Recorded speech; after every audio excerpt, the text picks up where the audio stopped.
Saat ini makin banyak orang yang sadar investasi. Bagaimana mereka merencanakan keuangannya dan menjadikan investasi emas dalam bentuk batangan dan koin sebagai salah satu pilihan utama investasinya. Buat sobat emas yang baru bergabung, jangan lupa untuk subscribe dan aktifkan lonceng notifikasinya agar selalu menjadi yang pertama mendapatkan informasi dan edukasi seputar bisnis emas. Oke, kita lanjut ke pembahasan. 5 alasan yang layak Anda pertimbangkan untuk memulai investasi emas.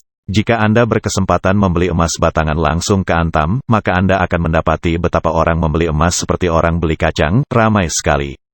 Pembelian emas batangan melalui reseller emas.com pun makin hari makin banyak, seiring pemahaman akan kemudahannya. Ini adalah hal yang menggembirakan dan wajar. Karena itu setidaknya ada 5 alasan yang layak kita pertimbangkan untuk memulai berinvestasi emas sekarang juga. Yang pertama adalah profit yang cukup tinggi. Jika kita perhatikan, rata-rata kenaikan harga emas per tahun, maka kita mendapati angka pertumbuhan nilainya berkisar di atas 20% per tahun. Inilah yang menyebabkan banyak orang menyebut emas sebagai tahan inflasi, wajar saja karena kenaikan nilai tahunan emas selalu lebih tinggi di atas inflasi rata-rata.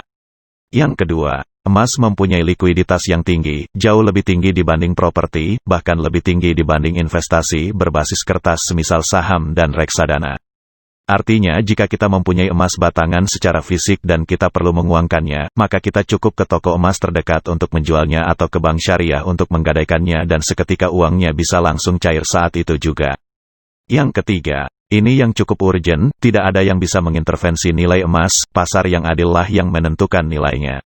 Berbeda sekali dengan uang kertas yang nilainya bisa saja dipotong atau didenominasi.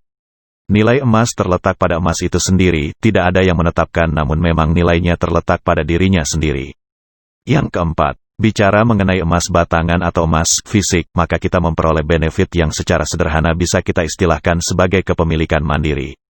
Kita benar-benar berkuasa penuh atas emas batangan kita sebagai sebuah investasi, tidak perlu bergantung pada pihak lain. Dan yang kelima, ini yang membuat investasi emas batangan makin menarik, yakni bebas pajak. Dikarenakan emas batangan dikategorikan sebagai bahan baku, maka tidak dikenakan pajak apapun terhadapnya. Jika kita mau mencari lagi yang lain, rasanya masih banyak alasan yang semestinya tidak lagi membuat kita menunda untuk mulai berinvestasi dari sekarang, namun untuk saat ini 5 alasan di atas semestinya sudah lebih dari cukup. Jadi mari mulai berinvestasi emas agar kekayaan kita tidak habis tergerus inflasi dan kita bisa membentangkan masa depan yang lebih baik bagi anak cucu kita. Insya Allah.